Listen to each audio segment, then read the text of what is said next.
के श्यामू बाबू सम्मान भी करेलन, मान से बोलेलन, सम्मान से बोलेलन, रे के ना करेलन। कहे का कहे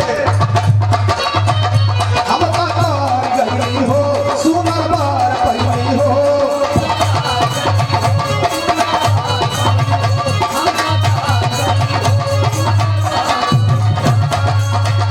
अपना राजा के प्यार में सवार गई हो।